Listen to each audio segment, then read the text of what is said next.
নমস্কাৰ। এই মুহূৰ্তত আহিছে ৰাতিপুৱাৰ বৰকেইটা গুৰুত্বপূৰ্ণ খবৰ। ৰাজ্যৰ যিসকল মহিলা আছে তেওঁলোকৰ কাৰণে ভাল খবৰ আহিছে। স্বামী স্ত্ৰীক প্ৰতি মাহে 10,000 টকা দিব কেন্দ্ৰীয় চৰকাৰে। প্ৰতি মাহে পেঞ্চন হিচাপে স্বামী স্ত্ৰীয়ে 10,000 টকা তেওঁলোকৰ বেংক একাউণ্টত লাভ কৰিব। যিসকল কৃষক আছে তেওঁলোকৰ কাৰণে ভাল খবৰ আহিছে। ৰাজ্যৰ মুখ্যমন্ত্ৰী হিমন্ত বিশ্ব শৰ্মাই 5টাকৈ গুৰুত্বপূৰ্ণ মন্তব্য কৰিছে। নিবনুৱা যিসকল যুৱক যুৱতী আছে তেওঁলোকক দিব ব্যৱসায়ৰ কাৰণে 2 লাখ টকা। ৰেচন কাৰ্ড থকাসকলৰ কাৰণে এক ভয়ংকৰ খবৰ আহিছে। একেলগে কেইবাটাও গুৰুত্বপূৰ্ণ খবৰ জানিব পাৰিব। ভিডিঅ'টো চাই থাকিব। লগতে চেনেলটোত যদি নতুনকৈ আছে তেন্তে চেনেলটো ছাবস্ক্ৰাইব কৰাৰ লগতে ভিডিঅ'টোত এটা লাইক কৰি দিব। তেন্তে আহক বন্ধু বান্ধৱীসকল আজিৰ ভিডিঅ'টো আৰম্ভ কৰোঁ। নমস্কাৰ। আজিৰ প্ৰথম গুৰুত্বপূৰ্ণ খবৰটো হৈছে ডাঙৰ গুৰুত্বপূৰ্ণ খবৰ। প্ৰতি মাহে স্বামী স্ত্ৰীয়ে লাভ কৰিব 10,000 টকা। কেন্দ্ৰীয় চৰকাৰে দিছে ভাল খবৰ। কৃষকৰ পৰা গৃহিণীলৈ সকলোৱে পাব আঁচনিৰ সুবিধা। একেলগে স্বামী স্ত্ৰীয়ে লাভ কৰিব চৰকাৰী ধন। লাভৰ বাবে কেনেকৈ কৰিব আবেদন? 18ৰ পৰা 40 বছৰ বয়সলৈকে কৰিব পাৰিব আবেদন। আবেদনৰ বাবে লাগিব মোবাইল নম্বৰ, বেংক একাউণ্ট, আধাৰ কাৰ্ড। চৰকাৰে হাতত লৈছে অটল পেঞ্চন যোজনা। আঁচনিৰ ধন লাভ কৰিবলৈ প্ৰতিদিনে দিব লাগিব 7 টকাকৈ। 60 বছৰৰ পিছত প্ৰতি মাহে লাভ কৰিব 5,000 টকা। স্বামীৰ মৃত্যু হলে পত্নীয়ে লাভ কৰিব আঁচনিৰ সুবিধা। প্ৰতি মাহে লাভ কৰিব স্বামী স্ত্ৰীয়ে 10,000 টকা। আকৌ কৈ আছো, যদি আপোনালোকে অটল পেঞ্চন আঁচনিত আবেদন কৰে তেন্তে আপোনালোকে লাভ কৰিব প্ৰতি মাহে স্বামী স্ত্ৰীয়ে 10,000 টকা। আন এটা ডাঙৰ গুৰুত্বপূৰ্ণ খবৰ হৈছে গেৰেজৰ পুৰণি গাড়ীৰ দৰে বিজেপিক পুৰণি নেতাৰ সমাদৰ নাই। আৰু এই মন্তব্য কৰিছে উদয় শংকৰে। বিজেপিত এতিয়া পূৰ্বৰহে আদৰ্শ নাই আৰু বিজেপিৰ প্ৰকৃত পুৰণি মানুহখিনি এতিয়া বিজেপিৰ সেই গঢ়ত নাই। সেই গঢ়ত এতিয়া বিজেপিৰ চাইন বৰ্ডখন লাগি আছে যদিও মানুহখিনি বেলেগ। পুৰণি আদৰ্শৰ মানুহ এতিয়া বিজেপিত নাই। তেওঁলোক সকলো এতিয়া ঘৰত বহি আছে। এই মন্তব্য বিজেপি ত্যাগ কৰি কংগ্ৰেছত যোগদান কৰে উদয় শংকৰ হাজৰিকাৰ।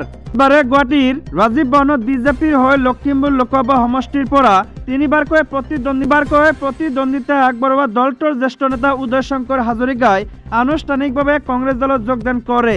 বিজেপি ত্যাগ কৰি কংগ্ৰেছত যোগদান কৰা সন্দৰ্ভত সংবাদ মাধ্যমৰ আগত তেওঁ কিছু ক্ষোভ ব্যক্ত কৰে। কয় যে শাসন লৈ অহাৰ ক্ষমতা নথকা অৱস্থাতেই বিজেপি দলত বহু সপোন লৈ যোগদান কৰিছিল। অটল বিহাৰী বাজপেয়ী আৰু LK আদৱানীৰ দৰে আদৰ্শবাদী লোক থকাৰ সময়ত আমি যোগদান কৰিছিলো, কিন্তু এতিয়া দলটোত সেই আদৰ্শ নাই। ৰাজ্যৰ আন এটা ডাঙৰ গুৰুত্বপূৰ্ণ খবৰ হৈছে প্ৰধানমন্ত্ৰী পদৰ প্ৰাৰ্থী হিচাপে খাৰ্গেক প্ৰস্তাৱ। লালু নীতিশ অসন্তুষ্ট নেকি মমতাই নাজানে। পশ্চিমবংগৰ মুখ্যমন্ত্ৰী মমতা বেনাৰ্জীয়ে বুধবাৰে স্বীকাৰ কৰে যে তেওঁ 2024 চনৰ লোকসভা নিৰ্বাচনত ইণ্ডিয়া ব্লকৰ প্ৰধানমন্ত্ৰী পদৰ প্ৰাৰ্থী হিচাপে কংগ্ৰেছ সভাপতি মল্লিকাৰ্জুন খাৰ্গেৰ নাম প্ৰস্তাৱ কৰিছে। মই মল্লিকাৰ্জুন খাৰ্গেজীৰ নাম প্ৰস্তাৱ কৰিছো আৰু মই সুখী যে দিল্লীৰ মুখ্যমন্ত্ৰী অৰবিন্দ কেজৰিৱালে মোৰ প্ৰস্তাৱক সমৰ্থন জনাইছে। মমতা বেনাৰ্জীয়ে কয় যে উল্লেখযোগ্য যে মংগলবাৰে নতুন দিল্লীত ইণ্ডিয়া ব্লক বিৰোধী মিত্ৰজোঁটৰ 4ৰ্থ বৈঠকত মমতাই খাৰ্গেৰ নাম প্ৰস্তাৱ কৰে। অৱশ্যে বৈঠকত এই বিষয়টোক লৈ বিশেষ কোনো আলোচনা হোৱা নাছিল। প্ৰথমে নিৰ্বাচনত জয়ী আহক, আমি চৰকাৰ গঠন কৰিবলৈ অধিক সাংসদ বিচাৰো। নিৰ্বাচনত জয়ী হোৱাৰ পিছত আমি প্ৰধানমন্ত্ৰীৰ বিষয়টো চিন্তা কৰিব পাৰোঁ। আমি লক্ষ্য কৰিম কোন দলে কিমানখন আসন লাভ কৰে। মঙলবাৰে বৈঠকৰ পিছত খাৰ্গে এইদৰে উল্লেখ কৰে। সূত্ৰ অনুসৰি খাৰ্গেক প্ৰধানমন্ত্ৰী হিচাপে মমতাই কৰা প্ৰস্তাৱে বিহাৰৰ মুখ্যমন্ত্ৰী নীতিশ কুমাৰ আৰু ৰাষ্ট্ৰীয় জনতা দলৰ সৰ্বোচ্চ নেতা লালু প্ৰসাদ যাদৱক অসন্তুষ্ট কৰে। বেনাৰ্জীয়ে কয় যে খাৰ্গেজীৰ নাম প্ৰধানমন্ত্ৰী হিচাপে কৰা মোৰ প্ৰস্তাৱক লৈ লালুজী আৰু নীতিশজীৰ প্ৰতিক্ৰিয়াৰ বিষয়ে মই অৱগত নহয়। যোগ্য যে JDU আৰু RJDৰ মত আছিল যে এজন জ্যেষ্ঠ ৰাজনীতিবিদৰ বিষয়ে কেইবাটাও কাৰ্যকালৰ বাবে বিহাৰৰ মুখ্যমন্ত্ৰী হিচাপে কাৰ্যনিৰ্বাহ কৰিছে, তেওঁ প্ৰধানমন্ত্ৰীৰ মুখ হ'ব লাগে। অন্য এক কথাত দুয়োটা দলে নীতিশ কুমাৰক প্ৰধানমন্ত্ৰী পদৰ প্ৰাৰ্থী হিচাপে প্ৰস্তাৱ কৰাৰ পক্ষপাতী আছিল। এটা ডাঙৰ গুৰুত্বপূৰ্ণ খবৰ হৈছে বিৰোধী মিত্ৰজোঁটে মিয়াৰ ভোট বিচাৰি ফুৰিছে আৰু এই মন্তব্য কৰিছে জয়ন্ত মল্ল বৰুৱাই।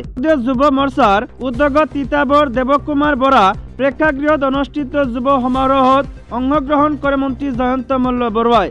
অনুষ্ঠানত অংশগ্ৰহণৰ পিছত মন্ত্ৰীগৰাকীয়ে সংবাদ মাধ্যমৰ আগত কেইবাটাও গুৰুত্বপূৰ্ণ মন্তব্য কৰে। তেওঁ আৰু কয় যে যুৱ সমাৰোহত বহু যুৱক যুৱতী অংশগ্ৰহণ কৰিছে। মই 100% বিশ্বাসী যে এইবাৰ আমি বহু ভোটৰ ব্যৱধানত তিতাবৰত জয়লাভ কৰিম। বিৰোধী একেলগ হৈছে ইণ্ডিয়া মিত্ৰজোঁট নামেৰে, কিন্তু তেওঁলোকে মিয়া ভোটৰ কথা চিন্তা কৰি আছে। য'তে মিয়া আছে তালৈকে তেওঁলোক ঢাপলি মেলিছে। প্ৰতিগৰাকী নেতাই এতিয়া সুৰক্ষিত স্থান বিচাৰিছে। যাতে মিয়া ভোটেৰে জয়লাভ কৰিব পাৰে। তাতে নাম নোলোৱাকৈ বৰ্তমান কলিয়াবৰৰ সাংসদ তথা প্ৰাক্তন মুখ্যমন্ত্ৰী তৰুণ গগৈৰ পুত্ৰ গৌৰৱ গগৈকো তেওঁ কটাক্ষ কৰে। গৌৰৱ গগৈ সন্দৰ্ভত তেওঁ কয় যে তিতাবৰ সমষ্টিৰ পৰা মুখ্যমন্ত্ৰী হৈ এগৰাকী 15 বছৰ শাসন কৰিলে, কিন্তু তেওঁৰ সতী সন্ততিয়ে ইয়াত সুৰক্ষিত বোধ কৰা নাই, যাৰ বাবে বেলেগ সমষ্টি বিচাৰিব লগা হৈছে। পিতৃয়ে শাসন কৰা সমষ্টিত সুৰক্ষিত নহয় বাবে তেওঁলোকে এতিয়া মিয়া সমষ্টি বিচাৰি ফুৰিছে। তেওঁলোকে জানে যে খিলঞ্জীয়া মানুহে তেওঁলোকক ভোট নিদিয়ে। যি সমষ্টিত মিয়া আছে সেই সমষ্টিলৈ তেওঁলোক গৈছে, সেই অঞ্চলৰ পৰা তেওঁলোকৰ যাত্ৰা আৰম্ভ হয়। এই মুহূৰ্তত আইবুৰছে আন এটা ভয়ংকৰ খবৰ। হঠাৎ যোৰহাট চিকিৎসা মহাবিদ্যালয় হস্পিতালত ভৰ্তি মন্ত্ৰী পীযুষ হাজৰিকা। জলসম্পদ বিভাগৰ মন্ত্ৰী পীযুষ হাজৰিকাক আজি দিনৰ ভাগত ততাতৈয়াকৈ যোৰহাট চিকিৎসা মহাবিদ্যালয় হস্পিতালত ভৰ্তি কৰোৱা হয়। মন্ত্ৰীগৰাকীয়ে মঙলবাৰে বিয়লিৰ পৰা নিশা পৰ্যন্ত তিতাবৰত কেইবাখনো দলীয় সভাত অংশগ্ৰহণ কৰে। ইয়াৰ পিছতে প্ৰচণ্ড শীতৰ মাজতো নিশা দলীয় সভাত অংশগ্ৰহণ কৰাৰ ফলত হঠাৎ অসুস্থ হৈ পৰে মন্ত্ৰী পীযুষ হাজৰিকা। নিশা অসুস্থ অনুভৱ কৰাত মন্ত্ৰীগৰাকীক আজি দিনৰ ভাগত যোৰহাট চিকিৎসা মহাবিদ্যালয় হস্পিতালত ভৰ্তি কৰোৱা হয়। চিকিৎসালয়খনৰ বিশেষজ্ঞ চিকিৎসকৰ নেতৃত্বত থকা এটা দলে তেওঁৰ পৰীক্ষা নিৰীক্ষা কৰে।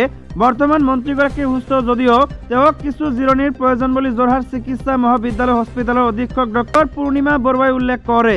মন্ত্ৰীগৰাকীৰ কণ্ঠনলীৰ অসুবিধাৰ লগতে বিভিন্ন সমস্যাৰ সন্মুখীন হৈছে যদিও বৰ্তমান চিকিৎসকে ঔষধ আৰু জিৰণিৰ পৰামৰ্শ আগবঢ়াইছে। চিকিৎসাৰ অন্তত তেওঁক ঘৰলৈ যাবলৈ দিয়া। ৰাজ্যৰ আন এটা ডাঙৰ গুৰুত্বপূৰ্ণ খবৰ হৈছে সাংসদক বহিষ্কৰণৰ অভিপ্ৰায়ৰ ওপৰত প্ৰশ্ন সোনিয়া গান্ধীৰ। সংসদীয় দলৰ অধ্যক্ষ সোনিয়া গান্ধীয়ে বুধবাৰে সংসদত সাংসদসকলক বহিষ্কাৰ কৰাৰ উদ্দেশ্য সম্পৰ্কে প্ৰশ্ন উত্থাপন কৰে। বিজেপি চৰকাৰে গণতন্ত্ৰক শ্বাসৰুদ্ধ কৰিছে। ইয়াৰ পূৰ্বে কেতিয়াও ইমান সংখ্যক বিৰোধী সংসদ সদস্যক সদনৰ পৰা বহিষ্কাৰ কৰা হোৱা নাছিল।